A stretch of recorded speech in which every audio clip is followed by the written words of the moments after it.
Assalomu alaykum hammaga. O'tgan safar esingizda bo'lsa, ko'rgan bo'lsanglar, bitta videomda migren haqida gapirmoqchi edim. Hozir vaqtim bo'lganda shuni gapirayotgandim. Xo'p, migrenda ko'pchilik biladimi, bilmayman, lekin o'zim to'g'risi boshida buni bilmasdim. Migrenim borligini. Migren juda ham nima desam bo'ladi, chidab bo'lmaydigan darajada og'riq. Boshida oddiy og'riqdek tuyuladi, bosh og'riganda. Keyin agar yoqmagan nimadir mumkin emas narsa yeb qo'ysangiz, u yana ham battar og'rishni boshlaydi. Siz представляете qiling, просто tak boshingiz og'rib yuribdi, bir kun ichida dori ichdingiz, bir yarim soat, 1 soat dam olasiz, lekin qolmayapti. Siz o'ylaysizki, что давлением ko'tarilib ketdi yoki давлением tushib ketdi deb, o'zingiz bilmagan holatda mumkin emas narsalarni yeb qo'yishingiz mumkin yoki ichishingiz mumkin. Men boshida boshim og'ridi, juda ham yomon bo'ldim. Ishlayotganim payti. Turdim ertalab, bosh og'riq. Oddiy o'sha ertalabki nonushta.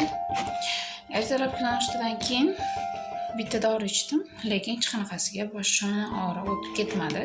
Ko'nglaynish, qanaqadir g'alati bo'ldim. Keyin boshlig'im kir, что ishlaydigan joyimdagi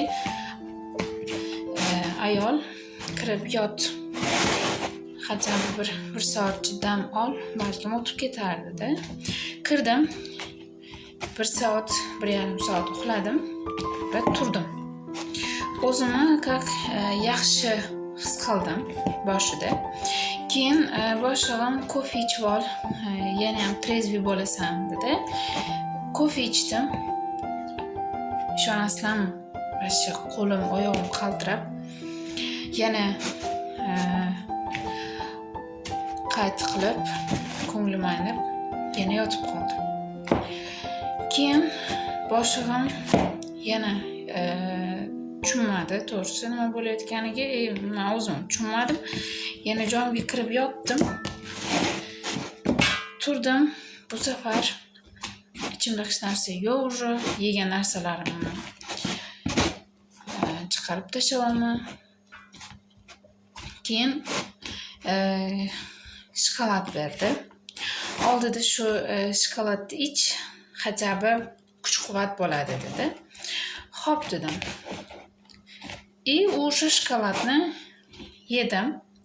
Ishonasizlarmi, undan battar bo'ldim. Eng oxiri boshlig'im o'zi qo'rqib ketdi.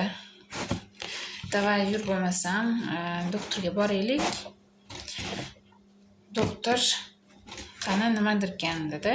Men o'zim ham xohladim, nech pul ketsa, lekin o'sha doktorga olib borishlarini iltimos qildim va bordim.